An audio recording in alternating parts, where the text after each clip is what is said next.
तर भंडारा जिल्ह्याच्या साकोली तालुक्यात काल मध्यरात्री अतिवृष्टी सदृश पाऊस पडलाय। त्यामुळे साकोली तालुक्यातील सुंदरी गावात असलेल्या मालगुजारी तलावात तुडुंब यावेळेला हा तलाव भरलेला आहे। एक क्षमतेपेक्षा अधिक पाणी झाल्याने पहाटेच्या सुमारास तलाव फुटला। 40हून अधिक हेक्टर शेतीमध्ये आता पाणी शिरल्याने शेतशिवार जलमय झाले। तातडीने पंचनामे करून आर्थिक मोबदला देण्याची शेतकऱ्यांनी मागणी केली। याचा आढावा घेतला आमच्या प्रतिनिधीने।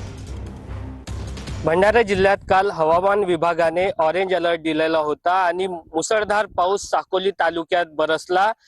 आपण सध्या या साकोली तालुक्यातील सुंदरी या गावात आहोत। आपण बघू शकता या ठिकाणी गावातील मालगुजारी तलाव, या तलावाची पाड फुटली आणि या संपूर्ण या तलावाच्या पाणी या शेतात विसर्ग झाला। शेत जमीन हे खरडून निघालेली आहे। या ठिकाणी मोठ्या प्रमाणात भात शेती केलेली होती आणि या शेतात भात पीक उभा असताना आता शेतकऱ्यांचा मोठा नुकसान झालेला आहे। आपण बघू शकता या ठिकाणी मोठ्या प्रमाणात पाणी शेतामध्ये साचलेला आहे। पुढे तो नाल्याकडे तो जाणार आहे आणि मोठ्या प्रमाणात शेतकऱ्यांचे नुकसान झालेलं आहे। आपल्यासोबत काही शासनाने तातडीने पंचनामा करावे आणि या झालेल्या नुकसानीचा मोबदला या शेतकऱ्यांना मिळावा, याकरिता आता शेतकऱ्यांची मागणी होत आहे। नितीन गुथे, TV9 मराठी, सुंदरी शेतशिवार, भंडारा। तर उद्घाटनाअभावी पुण्यातील केशनगर खराडी पूल बंद आहे। नागरिकांचा जीव धोक्यात घालून प्रवास सुरू आहे। पुलाच्या जोड रस्त्याला आता लाकडी फळी टाकून तात्पुरती वाट तयार केली। फळीच्या साह्याने दुचाकीस्वार पुलावरून ये-जा करतात। स्थानिक नागरिकांची प्रशासनाविरोधात तीव्र नाराजी पाहायला मिळते। तर माणगाव येथील काळ नदीवरील नव्याने बांधलेला पूल आता वादाच्या भोवऱ्यात सापडलेला आहे। नव्याने बांधलेल्या पुलावरच आता भेगा गिऱ्यानं पडल्याचं पाहायला मिळते। त्यामुळे नागरिकांकडूनही संताप व्यक्त केला असा याचा आढावा घेतला आमच्या प्रतिनिधीने।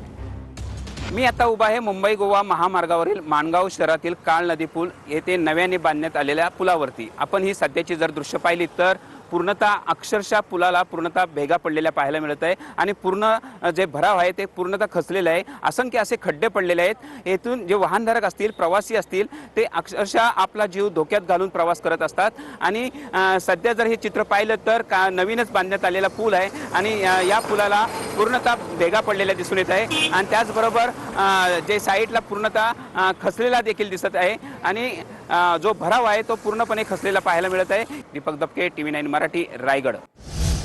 तर रायगड जिल्ह्यात मुंबई गोवा महामार्गावर खड्ड्यांचं साम्राज्य पाहायला मिळते। कोलेटी, शेत पळस, मीरानगरसह नागोठणे टप्पा खड्डेमय झालाय। महामार्ग प्राधिकरणाकडून अद्याप प्रभावी उपाययोजना जी आहे ती केलेली नाही। तर विठ्ठल रुक्मिणी मूर्तीच्या रासायनिक लेपन प्रक्रियेला अखेर मुहूर्त मिळाला। 5 आणि 6 ऑगस्टला पुरातत्व विभागाच्या मार्गदर्शनाखाली लेपन प्रक्रिया होणार आहे। 5 आणि 6 ऑगस्टला विठ्ठल रुक्मिणी मंदिर 2 दिवस भाविकांसाठी बंद राहणार आहे। मूर्तीतील सूक्ष्म छिद्र, झिजलेले भाग दुरुस्त करून संरक्षक आवरण त्यावरती दिलं जाणार आहे।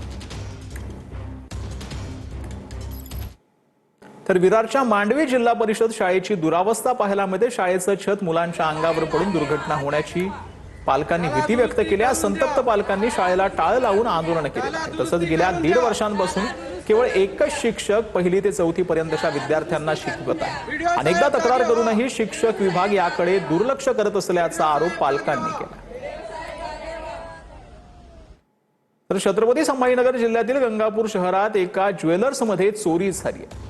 ग्राहक असल्याचं भासवत दुकानात येऊन अंगठी पाहण्याच्या बहाण्याने ती हातात घेतली आणि क्षणार्धात दुकानातून पळ काढला। ही संपूर्ण घटना आता सीसीटीव्ही कॅमेऱ्यात कैद झाली। आरोपीचा शोध सध्या सुरू आहे।